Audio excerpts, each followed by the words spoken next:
Yan, kamusta mga katropa? At welcome na naman sa ating Tol, anong latest?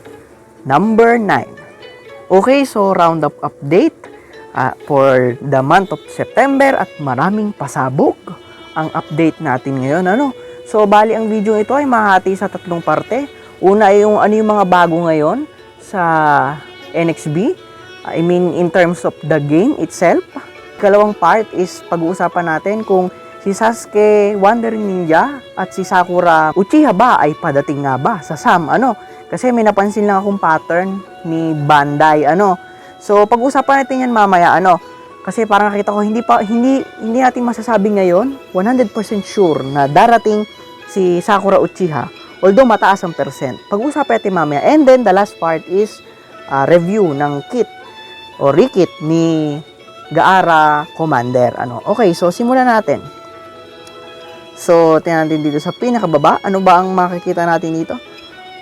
Okay, so skip natin to dahil papaliwanag ko mamaya. Ayan, so nadagdagan yung mga shinobi na picture na pwede natin i-display sa home screen. Nakakita nyo naman kung sino nadagdag.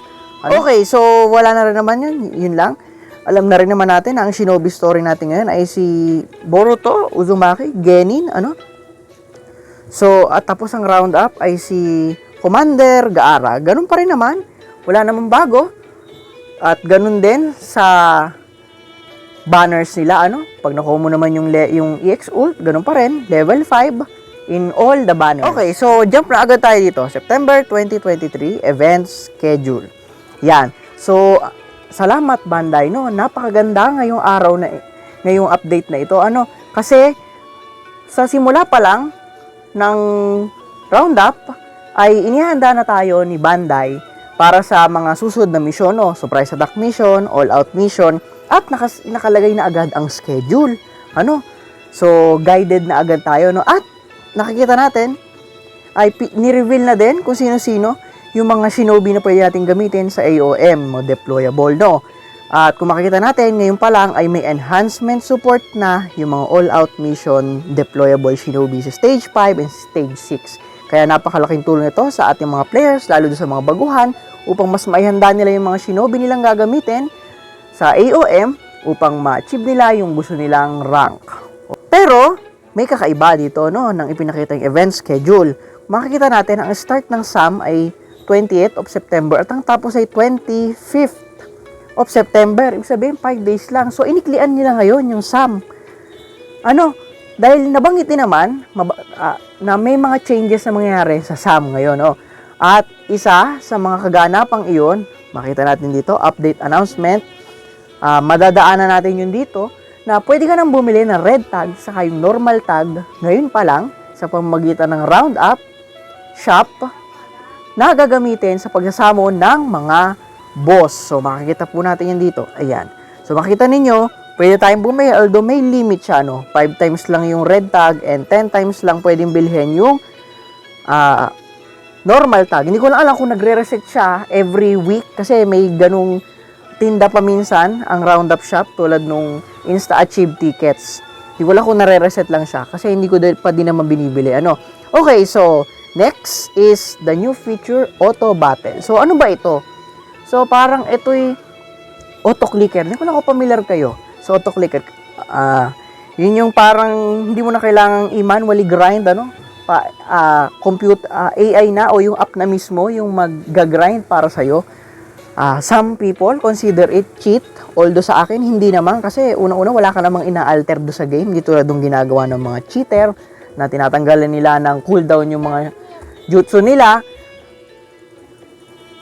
So, palay ko naman wala namang mali doon. At ngayon, nilagay nila ng built-in auto-clicker ito. At yun na nga ang tawag, auto battle. Hindi lang ito yung basta yung kapag nag-mission tayo, pwede nating pinduting green button sa baba. Ito ay mismong kung halimbawa gusto mong i-50 times na i-grind yung isang mission, ay pwede, si NXB na ang bahala. So, ayan yun, So, makikita natin yung button na yun dito, auto battle.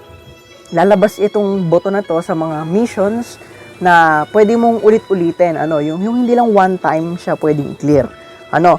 Tapos nakaset na din kung ilang LP yung magagastos, kung hindi aabot yung gagastusin mo, pwede mong i-check na kumuha sa shrine ng LP. So, kumbaga talaga, parang yung game na magmamanage. Halimbawa, gusto mo i-grind yung Shinobi Cultivation Mission kasi gusto mo makuha yung mga EX-Ult. Gusto mo makuha yung mga Ultimate Jutsu doon as stock cards, no? So, pwede mo siyang iset, no? Kung ilan, kung gaano ba karami. Tapos, yun, kusa na siya. Yan. So, kusa na ding lalaban yun, no? Parang yung auto battle. Yung usual nating green button sa baba. Pero ang kaibahan nito, hindi lang basta yung mismong mission yung gagalaw, kundi yung buong process na. Kung 50 battles yung sinet mo, 50 battles na iikot yun. Yan. So, how to cancel auto battle, no? So, may makikita tayo, end of auto battle, no? Medyo may ano lang dito kasi kapag napansin ko lang nung ginamit ko siya, pag nag-retreat ka, halimbawa, 3 mission yung set mo, natapos na yung unang laban, tas katatapos lang ng ikalawang laban. Pinindot ko yung end of auto battle, na-reset yung laban na ikalawa ko. Kumbaga, tapos yung reward din ay nawala din. So, parang ganun yung gustong sabihin dito, na be aware that if you retreat, not only you will lose your treasure, but also the LP, no? So, pati yung LP na na-consume, no? Kaya, gamitin natin to wisely dahil hindi naman mabilis regenerate ng LP, dahil kailangan pa natin ng mga bolang-bolang kristal para mapabilis yung process, no? Although, hindi naman gaano kabilis pa yun, no? Yan, so, ito pa. Ito yung sabi kong may mga changes sa SAM, no? At na-announce na rin naman dito yung nagtitinda na sila ng unseal tag to prepare us for the SAM. At, ito ang pasabog, no? May Mirage boss na agad sa simula pa lang ng SAM, no? So, hindi lang 5 days na lang yung SAM, kundi may Mirage na agad sa simula pa lang. So, hindi na siya katulad nating 10 days, tapos yung last 3 days, dun pa lang lilitaw yung Mirage. Ngayon pa lang, may Mirage SAM na sa simula pa lang. So, yan yung naging pagbabago. So, yun lang ang nabanggit dito, no? Ngayon, pupunta tayo sa second part. Di umano kumakalat ngayon, nalalabas na daw ang rikit ni Sasuke, Wandering Ninja at Mama Sakura. Ngayon, bakit ba sinasabi ng karamihan sa atin na lalabas na si Mama Sakura at Wandering Ninja? So, nakikita nyo naman dito sa maintenance sa schedule. Asan nyo? Ayan, September 23, event schedule. Sabi ko nga, pinakita na agad ni Bandai ang lahat ng dates kung kailan mangyayari yung SAM at AOM. At pinakita na rin niya kung sino yung mga deployable shinobi. At makikita natin dito. So, nandito na si Gaara, Commander. Nandito na din si Boruto Genin na shinobi story, no? So, usually, 17 shinobi talaga yung nilalabas nila every announcement. Mapapansin niya pag binilang niyo yung mga naunang announcement, 17 shinobis. Kasama doon yung roundup mission, yung mga naging shinobi story, saka AOM. Yun, yung mga deployable. Ngayon, kaya ina-assume na padating na si Mama Sakura at Sasuke Wandering Ninja. And then makikita natin sa simula pa lang nakalabas na yung pangalan nila. At sa lahat ng pangalang ito, sino-sino lang ang walang band. So, yung mag-asawa, si Tsunade, Jiraiya, saka si Danzo. So, ngayon, kung nabasa ninyo yung post ko dun sa YouTube community, yung nasabi ko, may napansin lang ako kasi kung mapapansin nyo yung mga naunang announcement nila, laging may pattern. Unang pangalan na lumilito doon sa pinakataas, syempre yung roundup mission, sumunod yung unang per shinobi story, bago yung dalawang SAM, tapos yung shinobi story. Kung makita natin dito ngayon sa announcement na to, rumble na siya. Yung Gaara ay nasa dulo, yung Boruto Genin ay nasa gitna, no? So, mahirap hulaan sa unang tingin kung talaga bang si Sakura o si Sasuke yung padating. Yan. So, kaya ako sasabing mag-isip muna tayo, no? Kasi kilala naman natin si Bandai, alam nyo naman yan, nang uuto yan, nang gagalit pa yan, ng Ngayon, pumunta tayo sa argument. Ano yung mga proofs ba na padating na nga ang kanilang rikit? So, merong mga proof, no? Hindi pa natin sure as of now dahil wala namang formal announcement. Wala din naman leaks kung ano yung mga rikit nila. Pero ano yung mga proofs, no? Para pataasin natin yung porsyento ng padating na nga ba? Makikita natin yon dito sa Ninja Card. Pag pinindot ninyo tong settings na ninja cards with follow-up jutsu, makikita nyo, si Mama Sakura, may band na.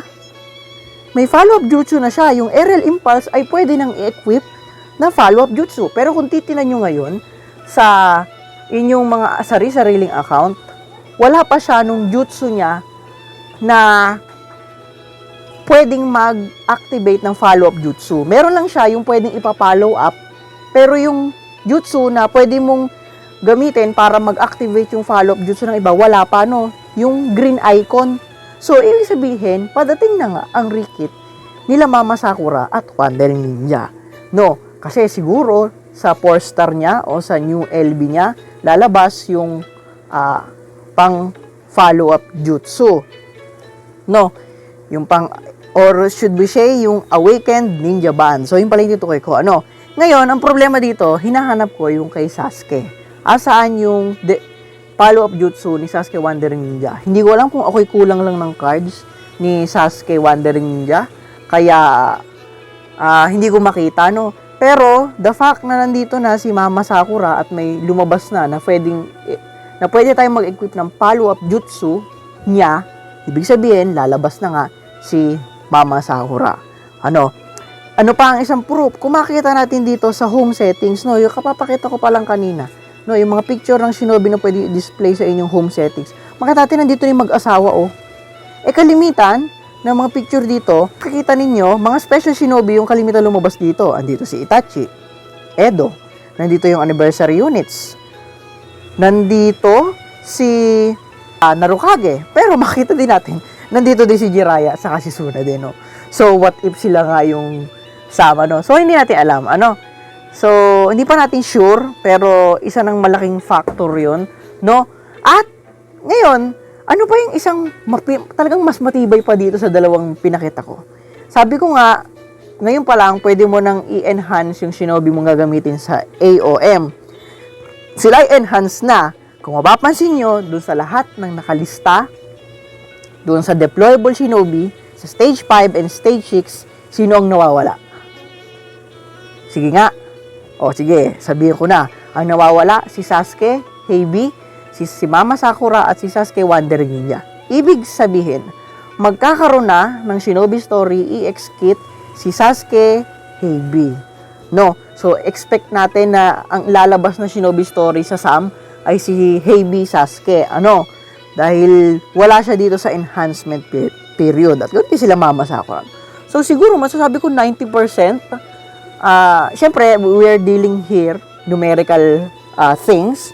Kaya, 90%. Kasi hindi pa naman perfect. No? Wala pang formal announcement. Sabi ko nga, at wala pang leaks na lalabas na ang Rikit nila.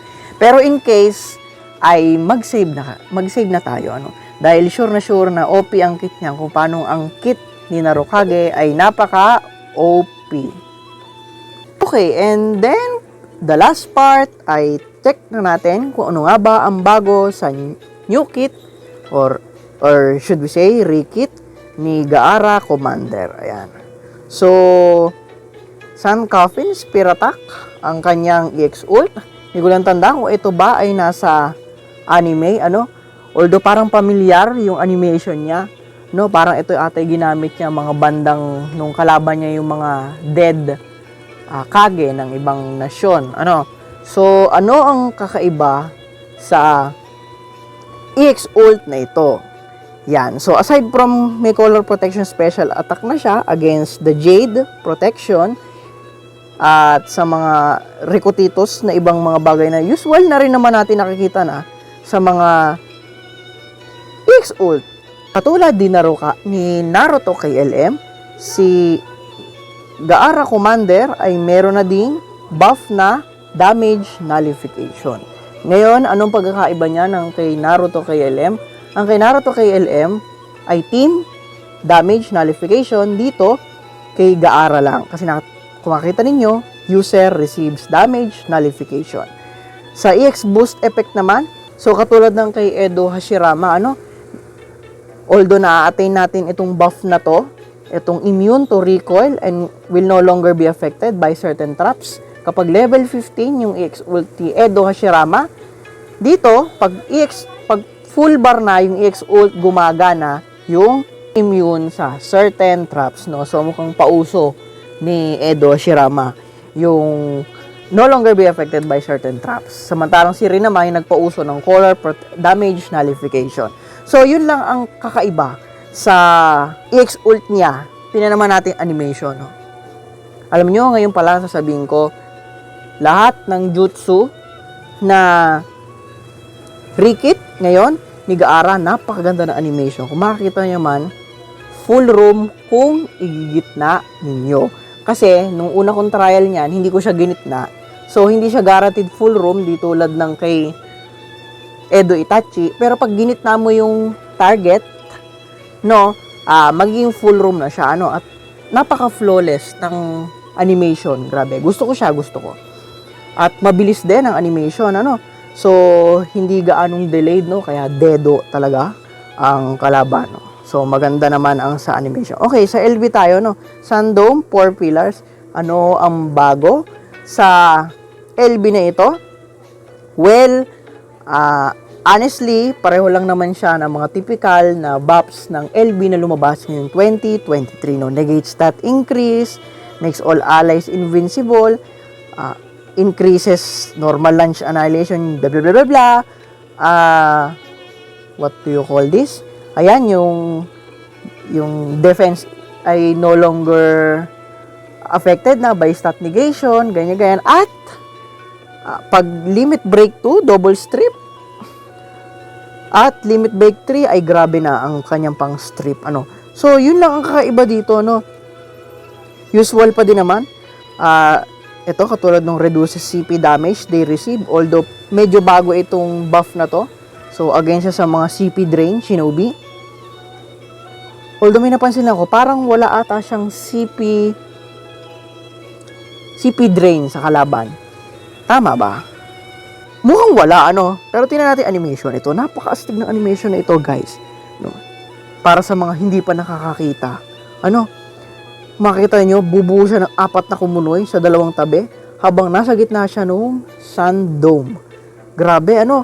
So, kumbaga, pwede mo itong ipang gate crash, palagay ko, dahil mahaba din yung duration ng Sundome. Siguro itatapat mo ganyan, no? Kasi dahil pa-square yung ano niya, so, tatansyahin mo. Tingnan natin kung maaabot natin yung nando sa mat.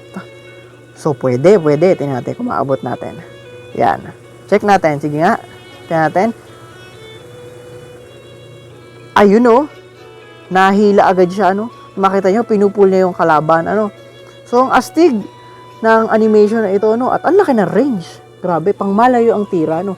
Parang yung 4-star jutsu ni Gaara Jinchuriki, version 1. Okay, so and last but not the least, ang kanyang 4-star. Ito, tinan natin kung nandito na yung CP drain. Ano, kung may CP drain nga ba talaga siya?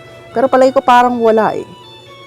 Okay, Sunthorns, Piercing Barrage. Ayun, decreases enemy CP. Okay, meron naman pala. Ano? At, anong kakaiba dito, no? Nagdi-decrease na siya ng Confusion Resistance. So, yun lang ang dinidecrease niya na resistances. So, para siyang si Naruto, The Final Showdown. Ano? Siyempre, large yan pag yan naging level 8. And the usual 4-star jutsu of 2023 decreases invisibility by 3 seconds. Movement speed, ganyan-ganyan. No? So, yun lang ang mga kakaiba sa buff ni Gaara Commander. Ngayon, kung tatanungin niyo ako, should you summon? Of course, kung paborito mo talaga si Gaara, syempre, ay huwag mong pipigilan ang sarili mo. Ano? Lalo kung katulad mo ako na ang driving force ng pagsasamon sa mga banner ay more on dahil paborito yung Shinobi at hindi lagi dahil OP yung kit. Ano, kung paborito mo magsamon ka, ngayon, kung hindi, I suggest you save. Dahil for me, mid lang ang kit niya.